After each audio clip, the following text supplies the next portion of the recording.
আসসালামু আলাইকুম সুপ্রিয় দর্শক, আমি বলি আমরা প্রবাসীরা আসলে অসহায়, আসলেই কষ্টে আছি। কারণ দেখেন, কাল মাদ্রাসা বন্ধ হয়ে যাবে, কালকে শেষ ডিউটি, এক সপ্তাহের জন্য বন্ধ হয়ে যাবে।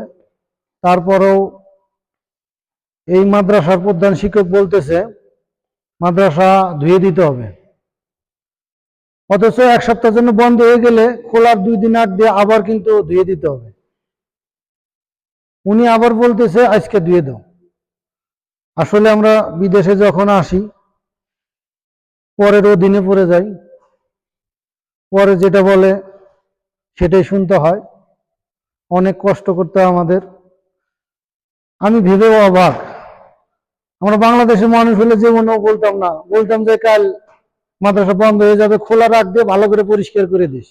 দেখেন এখানে যে আমি ধুয়ে দিতেছি মাদ্রাসা, পানি দিয়ে অনেক পরিষ্কার করে দিতেছি, তারপরেও এদের মন পাওয়া যায় না। কারণ হলো এরা মাদ্রাসা এই করোনার পরে থেকে এতটাই রাগারাগি করে, একটু ময়লা দেখতে পারে না। এই জন্যই মাদ্রাসা ধুয়ে দিতেছি। আসলে আমরা অসহায়, যখন বিদেশে পাড়া দিছি তখন থেকে আমাদের কষ্ট শুরু হয়ে গেছে। ওরা যেটা বলে সেটাই আমাদের করতে হয়। দেখেন এখানে কিভাবে ধুয়ে দিতেছি, দেখবো কালকে কি বলে। ইনশাল্লাহ আশা করি ভালোই বলবে। এটা আমাদের কামরুল, অনেক দিন ধরে মাদ্রাসা করে, উনি কামে খুব দক্ষ। এই মাদ্রাসাটা করে এই যে এই ছেলেটা,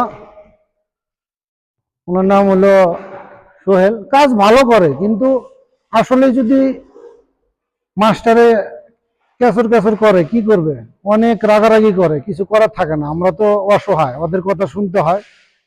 তাই অনেকে মনে করেন যে আমরা মাদ্রাসা আছি অনেক সুখে আছি, কিন্তু না। যে যে স্থানে আছেন সেই স্থানের খবর সেই জানে। আমি যেখানে আছি আমার খবর আমি জানি, আমার কষ্ট না সুখ। আপনি যেখানে আছেন আপনার খবর আপনি জানেন। এই বলে এখানে শেষ করতেছি। আল্লাহ হাফেজ।